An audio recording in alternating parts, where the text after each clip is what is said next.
America's trade deals with Asian economies give them more time to improve their industrial sectors. Australia's rental property investors borrow at their fastest rate in 10 years, and consumer confidence falls in New Zealand. That's coming up in our 5 Things in 5 Minutes on Monday, November the 3rd. And then, in our deep dive interview, we talk to Tatsuya Terasawa, the chairman and CEO of the Institute of Energy Economics in Japan, about why there's such a focus on critical minerals supply chains. The embargo almost paralyzed the whole auto sector with many relevant industries. So it had potentially a huge impact on the Japanese economy. And this is the weaponization of rare or critical minerals.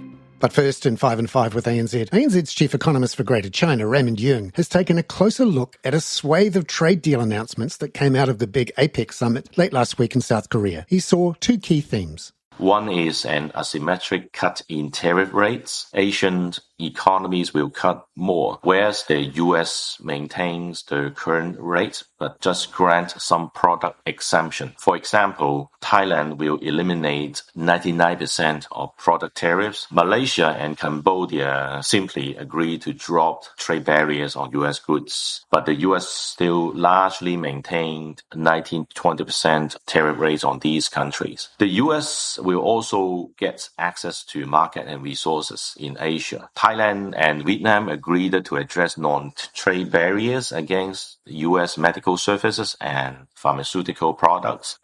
These Asian economies also promised to buy more U.S. goods, agricultural products, energy and aircraft, semiconductor as well. Over the weekend, the S&P 500 closed up 0.2% and the Nasdaq rose 0.6%. The yield on the 10-year Treasury was up 1 basis point to 4.1%. West Texas oil futures rose 0.7% to $60.90 a barrel US, but they may move more after OPEC Plus decided last night to pause output increases in the March quarter after a small one next month. Gold fell 0.5% to $4,013 US an ounce, and traders will be looking at a weekend announcement from China of the scrapping of a tax incentive to buy gold. The US dollar index rose 0.3%. The Aussie dollar fell 0.2% to 65.46 US cents, and the Kiwi fell the same amount to 57.24 US cents. Number 2. Raymond says the second theme was that China's ongoing moves to upgrade its industrial capacity to higher value products has set a great example for other economies in Asia of what not to do and what to focus on. That set an example for Asian economy to follow. And so far, the Asian export, especially Chinese export to the US, has been very strong. Taiwan is also another example because of the unique advantage in semiconductor. They have the competitive edge, and that is not easy to replace. These products are less price sensitive and very complicated. These set an example for other Asian economy that by simply exporting low value product and price sensitive product that will make exports very vulnerable to US tariffs.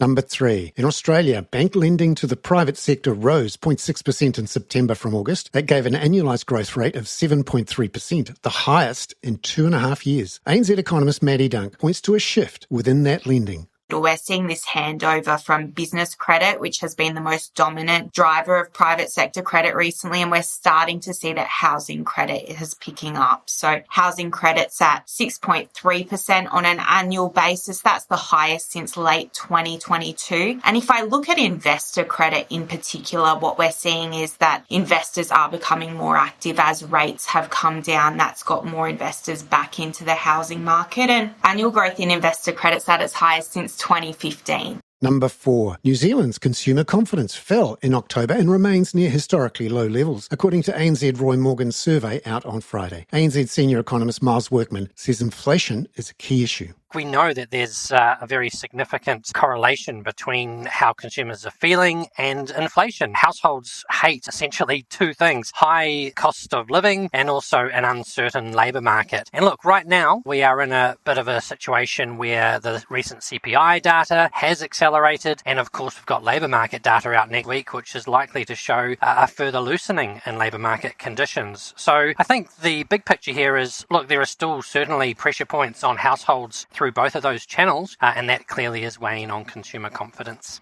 Number 5. Consumer confidence may be down in New Zealand because inflation is up, but households are seeing more positive signs for rises in house prices. Expectations were up from 2.5% growth over the next year in September to 3.1% growth in October. Here's Miles again. In a historical context, it is quite normal for house price inflation expectations to be a little bit volatile month to month, but there is a tentative evidence here that expectations for house price gains are starting to lift. Miles Workman there. Now, in a deep dive interview, I talked to Tatsuya Terasawa, the chairman of the Institute of Energy Economics in Japan, on the fringes of last month's AFR Asia conference in Sydney, about why there's such a focus on critical mineral supply chains at the moment. Firstly, could you tell us about something that happened to Japan in 2010 that really sets the scene for this? Well, in September 2010, a Chinese fishing boat intentionally collided into the Coast Guard ship of Japan. And naturally, our Coast Guard arrested the crew, released all of them, but kept the captain. But the Chinese government reacted very fiercely, and then they initiated an embargo against rare earth export to Japan. I have to confess, at the time I was working for the Japanese government, I had no ideas about rare earth. But the director responsible for the automobile sector rushed into my room and really shouted that the Japanese automobile sector is paralyzed. And I didn't know why, but rare earth was used to produce magnets. And without magnets, missing a magnet, you cannot manufacture a vehicle. So that came to us as a shock. Eventually, we had to release the captain, but I was responsible to set up the policy package to avoid future repetition of such an incident. Just to understand how crucial it was for the auto manufacturing sector in Japan, you need the magnets to make the cars, but why is there not a regular supply of magnet materials somewhere else other than China? Well, rare earth supply at the time, the Chinese share was nearly 90%. And with less than about 10% from the rest of China, you could not keep the production of the automobile sector. And remember, Toyota and other Japanese companies at the time were famous for just-in-time production. So they didn't have the inventory of magnets or rare earths to produce magnets. So the embargo basically almost paralyzed the whole auto sector with many relevant industries. So it had potentially a huge impact on the Japanese economy. And this is the weaponization of rare earth or critical minerals, dependent on a certain single source. And if that single source intends to use it to push for their goal, can have a massive impact on the importing country. So what did Japan do in the following years to reduce that vulnerability? Well, literally next month, in October, I designed the response package to deal with rare earth. 5 pillars. The first pillar was to enable to use less rare earth to produce vehicles or other things,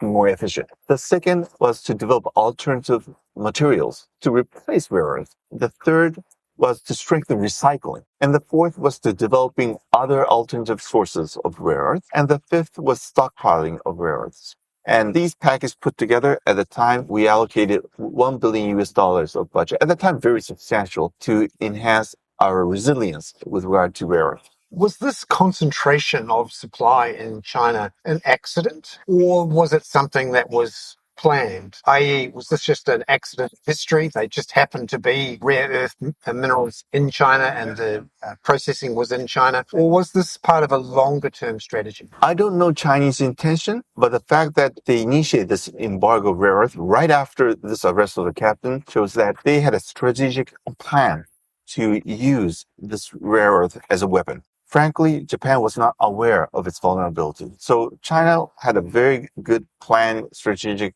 idea, whereas at the time, Japan had no idea. And that came as a painful lesson to Japan, and that's the reason why we developed a policy package to reduce our dependence on China with regard to rare earth. Tatsuya Terasawa there. That was part one of our deep dive interview. Tomorrow, we'll talk about the lessons the rest of the world can learn from that incident in 2010. I'm Bernard Hickey. That was 5 and 5 with ANZ for Monday, November the 3rd.